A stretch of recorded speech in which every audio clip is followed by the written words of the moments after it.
And moving forward guys, no, get ready for a positive change, no. Ito yung sinasabi ko sa inyo guys, na you have to learn to let go and mag-ready ka for a positive change. Kapag nakapag-let go ka guys sa mga negative na nangyari sa buhay mo, mas madali din lang sa'yo na makamove on, makamove forward, and mas madali sa'yo maging positibo mga kapiksi. So ito muna yung unahin mo guys, matutong mag-let go ng kanigahan and then charge towards positive change mga kapiksi. Okay?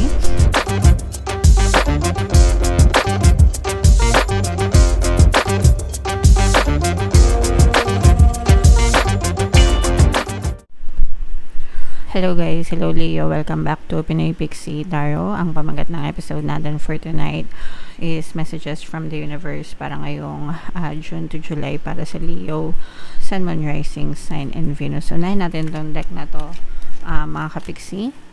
Kung ano na lang yung makaresonate sa inyo guys, take that message kasi hindi lahat ng mensahe ay mag-resonate guys.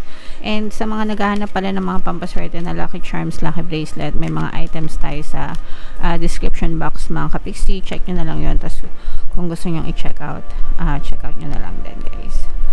So, ito yung ating first message guys para sa inyo. Go with the flow, no? Let things happen. Let things happen naturally sa buhay nyo, mga kapiksi. Okay? Huwag tayo masyadong mag-resist sa nangyayari sa buhay natin. Pag sinabing resist, mga kapiksi, imagine niyo yung alon ng dagat, di ba? Pag nagre-resist kayo, ibig sabihin you are against the current, yung alon, di ba? Kumbaga, pag nagre-resist kayo, ibig sabihin sinasalubong nyo yung alon ng dagat mga kapiksi, and mas lalo kayong nahihirapan. Instead dun sa go with the flow, sabayan nyo yung alon ng dagat, mas swabe yung galaw ng buhay nyo mga kapiksi. So you just pray guys, magdasal, and gawin nyo yung magagawa nyo sa inyong physical reality. Dapat yung effort nyo align dun sa mga desires nyo mga kapiksi, and let the universe unfold things for you naturally mga kapiksi. Kumbaga, pag sinabing go with the flow, hayaan nyo si universe to do its thing mga kapiksi para ibigay sa inyo yung mga desires nyo mga kapiksi. Okay? So, kailangan yung matutong magtiwala guys. Have fun, trust the process, trust the universe, trust the divine mga kapiksi. And yung next message for you, we have Archangel Gabriel mga kapiksi. Dalawang ibig sabihin nito mga kapiksi. Ibig sabihin sa communication department nyo, sa kahit anong aspeto ng buhay nyo, magiging maganda yung communication nyo guys with other people, no? So sa trabaho, sa negosyo, sa relasyon, sa pamilya, yan. And kung meron din kayong mga creative side mga kapiksi, although yung creative side hindi naman siya mag-resonate sa lahat kasi hindi naman tayo lahat ay may creative side mga kapiksi.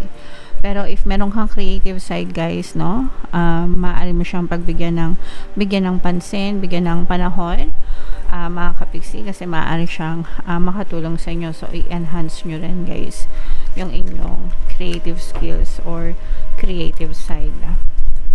Another message for you guys is to set your goals mga kapiksi, no?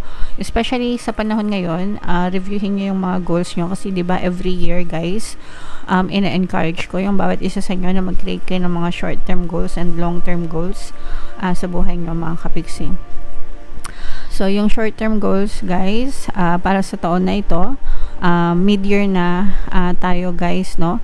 So, naabot nyo na ba yung mga goals nyo? Or in progress na ba siya, mga kapiksi? Or ilang percentage na kayo dun sa mga goals nyo? Kung hindi pa, i-analyze nyo yung mga plano nyo, di ba? What went wrong? Ano pa yung mga hindi nyo nagagawa? Ano pa yung mga pwede nyo gawin? Para ma-achieve nyo yung mga goals nyo sa inyong physical reality.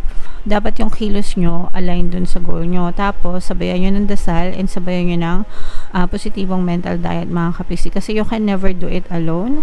Guys, kailangan natin ng tulong ni universe, mga kapiksi. So, we have to send out yung message natin to the universe para matulungan niya kayo na mag-move, no?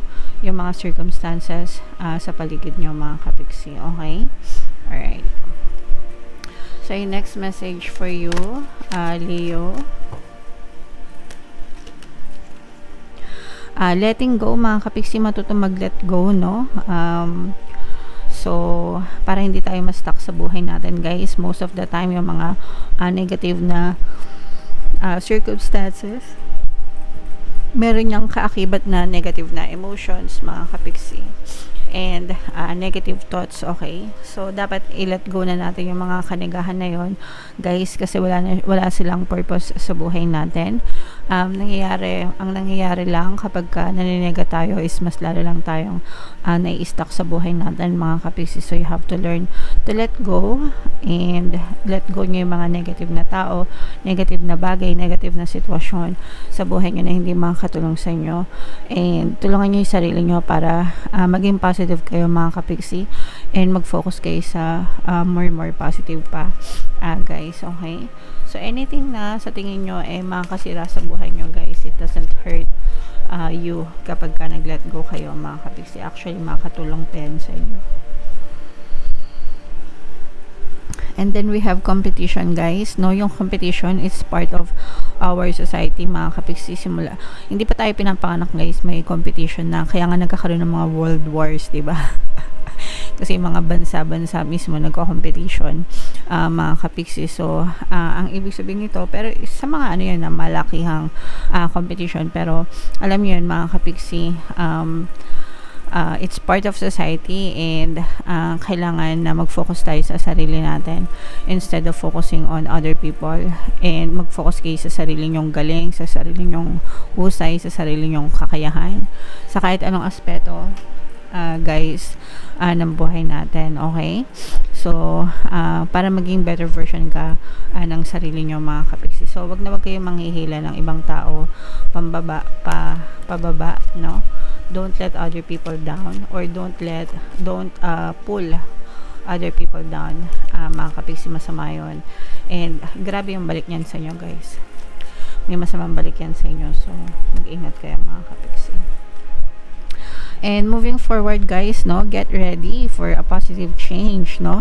Ito yung sinasabi ko sa inyo, guys, na you have to learn to let go and mag-ready ka for a positive change. Kapag nakapag-let go ka, guys, sa mga negative na nangyari sa buhay mo, mas madali din lang sa'yo na makamove on, makamove forward, and mas madali sa'yo maging positibo, mga kapiksi. So, ito muna yung unahin mo, guys, matutong mag-let go ng kanigahan, and then charge towards positive change, mga kapiksi, okay?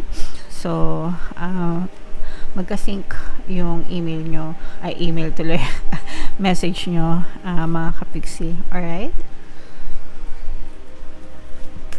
So, ito, guys, i-mind nyo na itong mga letting go, moving on, itong moving forward, positive changes. I-mind nyo na, guys, sa comment section.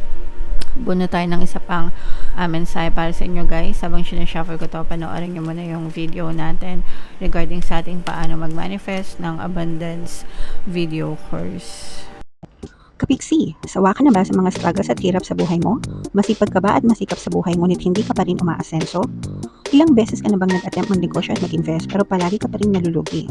Sa pagkakataon na ito ay maaaring may subconscious beliefs ka na nagiging balakid sa iyong pag-unlad at pagyaman. Introducing, paano mag-manifest ng abundance video course. Dito ay matututunan mong ma-overcome ang mga balakid mo para tuluyan ka ng umunlad, umasenso, sumagana, maging matagumpay, successful at maswerte sa iyong kabuhayan, pera, trabaho, negosyo, salapi at kaperahan ng bonggang-bongga. Dali, mag-send na ng email sa pinoypixitaro@gmail.com at simulan na ang iyong pagyaman ngayon. Alright, so sa lahat ng gusto mag-avail ng course, guys, naka-flash sa screen nyo. Una, meron tayong paano mag-manifest ng abundance video course. Meron din tayong paano mawala ang third party at magkaroon ng harmonious na relationship. And meron din tayong paano pabalikin si ex, revised breakup. So, sa mga interesado, guys, mag-send lang kayo ng email sa pinoypixitaro@gmail.com. So, buno tayo ng isang card, guys. And again, sa mga naghahanap ng mga pampaswerte na lucky charms, lucky bracelet, check nyo na lang, guys, yung mga items sa description box nitong video. So, we have the power message para sa inyo, guys. I am indestructible, Nox. I honor my intuition and I go where it leads. Love and gentleness are my real strength. I never give up. I will succeed. So, ito guys, parang mga affirmations nyo to sa sarili nyo, no? In obtaining power, authority. Kumbaga, para mas maging malakas kayo, mas maging strong kayo. It's definitely important, guys, na palagi kayo nag-affirm for yourself, self-concept, mga kapiksi. Araw-araw yan ginagawa. Para maging matibay yung kalooban nyo, yung paniniwala nyo, mga kapiksi, para maging strong and brave kayo. So, unang-una, di ba, I am indestructible. Walang makasira sa inyo, mga kapiksi. Hindi kayo kayang apak-apakan ng ibang tao, mga kapiksi, no? And ito guys, ito gustong-gusto ko. Love and gentleness are my real strength. Yung pag sinabing love and gentleness, ito yung pagiging compassionate, guys, no? Yung pagiging strong, hindi yan. Yung pagiging matapang, hindi yan nakukuha sa lakas-lakasan, sa angas-angasan, sa tigas-tigasan, no? That's not the real strength, mga kapiksi. Real strength lies within our hearts, no? Yung pagiging maunawain, mapagmahal, gentleness, no? Having the grace to forgive, yan talaga yung mga totoong strong na tao, yung mga hindi takot magpakumbaba, yung mga hindi takot na mag-admit ng mga mistakes nila, and just being compassionate in general. So that's where the strength or your strength truly lies, mga kapiksi. I never give up. I will succeed. Yan. I-affirm yan, mga kapiksi, na i-type nyo na rin yan sa comment section. I am indestructible. I never give up. I will succeed. So, magtatagumpay din kayo, mga kapiksi. Sa buhay nyo, just keep on affirming those affirmations, guys. Wag na wag mag-give up. Kapag napapagod, pwedeng magpahinga, pero wag na wag kayo mag-give up sa buhay nyo, guys, kasi pag nag-give up kayo, game over na. At least pag nagpahinga kayo, pwede lang kayo mag-recharge ng energy nyo, and kapag okay na kayo, patuloy na ulit kayo sa buhay nyo, okay? So, never ever give up, mga kapiksi. Alisin nyo yan sa vocabulary nyo, guys, okay? Alright, so comment down below, guys, if feeling nyo naka-resonate kayo dyan, and yung mga magagandang message, guys, i-mail nyo na sa comment section. For more tarot readings, guys, ito yung playlist nyo. Ito naman yung ating success stories ng paano mag-manifest ng abundance video course. Thank you for liking, sharing, and subscribing, guys. See you next time. I love you all. Have a nice day. Bye-bye.